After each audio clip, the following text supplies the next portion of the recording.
ठीक है, आमेर का किला पढ़ लिया। चलो तो अब लिखो आप भानगढ़। इस दुर्ग का निर्माण कार्य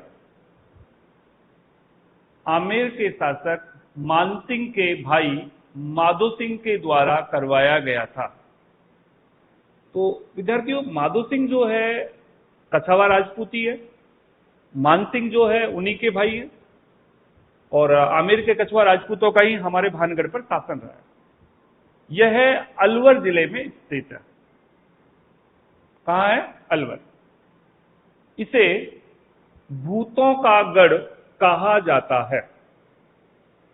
अच्छा, क्यों कहा जाता है? तो इसके पीछे तो एक बहुत अच्छी कहानी है कि आखिर भानगढ़ को भूतों का गढ़ क्यों कहा जाता है। दरअसल में जब हम भानगढ़ जाते हैं, भानगढ़ की स्थितियां देखते हैं, वहां पे आस पड़ोस के लोगों से जब कहानी सुनते हैं तो वो क्या बताते हैं यहाँ के बुजुर्ग, कि जो भानगढ़ है ना, यहाँ पे कभी एक रतन सिंह नाम के राजा का शासन था और उनकी पत्नी थी रत्नावती, और रत्नावती बहुत सुंदर थी। और यहां पर एक सिंधु सेवरा नामक तांत्रिक निवास करते थे। देखिए, चित्तौड़गढ़ में रतन सिंह राजा थे, और यहां पर राघव चेतन वो भी तांत्रिक था, बंगाल का काला जादू जानता था। और यहां पर सिंधु सेवरा वो भी तांत्रिक था, वो भी बंगाल का काला जादू में एक्सपर्ट व्यक्ति था। जो काला जादू आता है ना, जिसमें लिखा होता है वशीकरण, ये ग्रह कलेश, प्यार में धोखा, बेरोजगारी, ये सब दूर करें, मिले मिले मिले फला बृहस्पतिवार, फला फला जगह, ऐसा बहुत सारे ऐड देखे होंगे आपने सार्वजनिक स्थानों पर। तो ये सिंधु सेवरा दरअसल में बंगाल का काला जादू का एक्सपर्ट व्यक्ति था। तो होता क्या है कि उसने क्या हुआ कि एक दिन रानी जो रत्नावती है चूड़ियों के बाजार में जाती है। भानगढ़ का चूड़ियों का बाजार बहुत शानदार है, बहुत अच्छा बाजारीकरण है। यहां तक कि अपन ये कह सकते हैं कि अगर जयपुर का नक्शा सवाई जयसिंह लेकर आए हैं तो भानगढ़ से लेकर आए हैं। पेरिस से जयपुर का नक्शा नहीं आया है। राजस्थान का पेरिस आप कह दें जयपुर, ठीक बात है। पिंक सिटी आप कह दें जयपुर, ठीक बात है। लेकिन ना तो जयपुर पिंक है और ना ही पेरिस से है। जयपुर पिंक नहीं है, जयपुर गेरवे रंग से पुतवाया है। बात करेंगे इसके बारे में। खैर, कुछ बातें ऐसी हैं जो होनी क्या चाहिए और बताई क्या जाती हैं, और एग्जाम में पर सवाल वही आएगा। जयपुर पिंक ही बोलोगे आप, जयपुर को राजस्थान का पेरिस ही कहेंगे आप, भारत का पेरिस कहेंगे। तो होता क्या है कि जैसे ही रानी रत्नावती वहां पर जाती है चूड़ियों के बाजार में, क्योंकि रानी है तो ऐसा तो है नहीं कि अकेली जाएगी, दासियों के साथ जाएगी। पूरा का पूरा प्रोटोकॉल होता है भाई राजा रानियों का।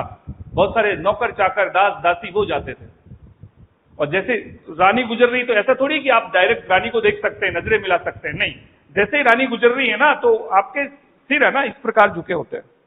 रानी हो राजा हो, आप आंखों से नहीं मिला है रानी राजा जो भी। तो रानी वहां पे जाती है, वहां पे गई अपने सामान जो भी है लिपस्टिक खरीद लिया और उनको खरीद कर अपनी टोकरी रख दिया और दासी को बोल दिया चल। लेकिन सिंधु सेवरा ने क्या किया कि उस टोकरी में जो तेल था जिसको रानी अपने केसों पर लगाएगी आगे चलकर, उसको वशीकरण कर दिया, अभिमंत्रित कर दिया कि जैसे ही रानी इस तेल को अपने केसों पर लगाएगी तो रानी खिंची चली आएगी। ये वशीकरण में होता भी है, अगर कोई एक्सपर्ट है तो। उसको वशीकरण कर दिया।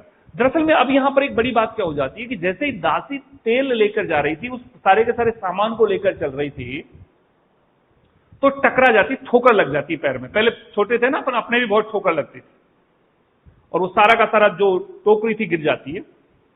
जैसे ही टोकरी गिरी, सारा का सारा सामान गिर गया, तेल की शीशी भी गिर गई। तेल की शीशी कांच की थी और वो चट्टान पर गिर गई।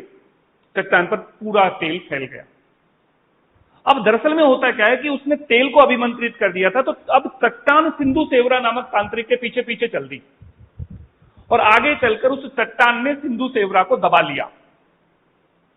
और जैसे ही उसने उसको दबाया तो सिंधु सेवरा ने पूरे भानगढ़ को नष्ट होने का श्राप दे दिया कि मैं तो जा ही रहा हूं, पूरा भानगढ़ भी नष्ट हो जाए।